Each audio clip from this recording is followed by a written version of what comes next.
saw majority of those players on there. You saw corners, safeties, linebackers, D linemen. You saw D ends and athletes that can mainly play on the defensive side of the ball. So a lot of people was pointing out, hey, these lists that are coming out from all these sites, the list that me and you compiled, there's not a lot of offensive linemen on there. And why is that? And it's so like, for example, your boy Fasuzi decided that he wasn't going to make a visit, and some people were freaking out. And I pointed this out to him. Hey, he already stated in an article for those that keep up with recruiting. And I say this to anybody on here: if you don't keep it up with it religiously, like I do, PG do, and some other fans do, make sure you do your research before losing your mind about certain things, because Michael Fasuzi said that he wasn't revisiting places he's already been. He's been to Oklahoma how many times, PG? Oh, like 6, 7 times. Right. And the thing is, he's got to go around and he's got to see the new. He's got to go around and see the landscape, because there's a lot of hype. And I know a lot of people are freaking out about the Missouri stuff, and I even dove into the Missouri thing with him, because I was like, listen, like, you spoke really highly about them. Like, I need to know what they doing up there.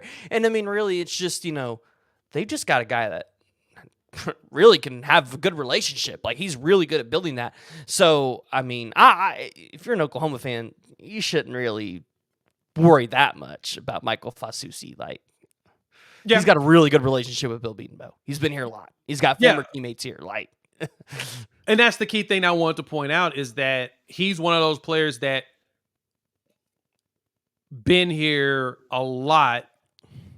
So it's like, I want to go see what else is going on out in college football. I want to get all my visits in, because y'all know Venables has the rule. Once you commit, there's no reason for you to be going out, and do additional, visits and stuff, doing official visits anywhere else. Go ahead and commit, be committed, and be done.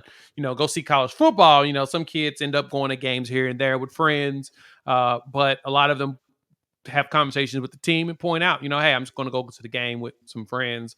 I'm not there on a visit, quote unquote. So if that's the case, you should expect dudes to get their visits in before they go. This is the reason why July is when we see most, if not all, of our commitments, right? This is why that is our commitment season, is July. Like, this year we lucked out, because I'm going to be honest. I honestly think that the reason why we had a lot of commitments for the 25 class was because people were wondering what the rules change was going to be on scholarships. Because before, the scholarship rule was, the limit was 25. You ain't getting no more than 25 per class. Well, they removed it. That limit was removed because of COVID and the opening of the transfer portal, and now it's gone. You can recruit up to 85 players if you want to, because they're going to take up your 85 roster spots. Now that that's the case, those early commitments was probably because they thought the rules were going to change back, because the ruling hadn't happened yet, and they wanted to make sure that they got themselves a spot. Now at this point, you're probably going to see some dudes decide to wait before they do it. Am I crazy? yeah, PC? I mean, I think that might be a part of it. I also think the transfer portal plays a huge factor, because I think a lot of these recruits start to see, Oklahoma get absolute dudes out of the portal, right? Or you see, guys that have only played 1 year and they're going to a place, and now, another school's getting 3 years of eligibility out of a guy that's produced. Like, I think they're starting to see spots fill up out of the portal, and they start to say, well, I know I want to be at Oklahoma. Yeah, like, I would love to go see some scenery, but I want to go be at Oklahoma, and I want to make sure that my wide receiver spot isn't given to a guy with 2 or 3 years of eligibility out of the portal. So I think you're going to see a little bit of that as well.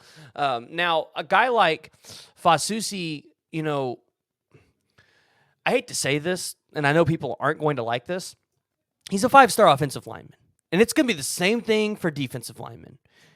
Like, at this point, you're going to go visit all of the elite schools that can develop you. And you're going to go figure out, because at that point, it's not about development. You've got some of the best offers from across the country by some of the best developers. So development, let's take that off the table. You're going to get that at Oregon, Alabama, Texas, Oklahoma. You're going to get it, because, like it or not, Texas is producing a good offensive line right now. Yeah. They're developing. At this point, it's going to come down to where do you feel home is, right? So where do you feel the most comfortable? Who's got the best facilities? Because believe it or not, recruits actually go into places and say, hey, if I get hurt, how quickly can you get me back on the field and I be 100% healthy? I've talked to multiple recruits where that is outside of development, their number one priority. And then also, yeah, you're going to want to see the NIL money, right? Right. You're going to want to see what kind of offers you can get, especially if you're a recruit and you're hearing that, hey, this school's throwing out this much money. Why not go? Why not go test the waters? So, believe it or not, like it or not, that's how the landscape is. You're probably going to see 3 stars, maybe some low tier 4-star guys commit early, try to lock up their spots. 5-star guys, you're going to see them drag it out a little bit longer because, hey, there will always be a spot for them. Right, and then that's the problem. Really, is that's just the game right there. Right, those guys have they're 5 stars. Right, so when you're a 5-star, you're so coveted. You're an offensive lineman. You're super coveted. It's gonna be work no matter what you do in the whole process of commitment and conversation and stuff. But let's dive into the defensive side of the ball because PG, we had some pretty nice defensive players, and I know one that you was pretty excited about that you've been throwing your name in the hat for on a couple of players. One of them is going to be on the D line. I know everybody's talking D line. We're going to talk D line. We'll work up the linebackers, and we'll finish up with the cornerback that I cannot wait to make a video on and really talk about. But let's talk D line. Here's your boy here, Landon Rink, out of what was that Sci-Fair down there in the Houston area. Yep. Yeah, this kid's something different. I mean, when you look at the measurables on him, he's sitting at what? Oh, he is a 6'2", 270, so he's not the tallest guy in the world. Obviously, to be interior, he needs to put on a little weight. Oh, he will. But you're not really too worried about that. Here's my thing.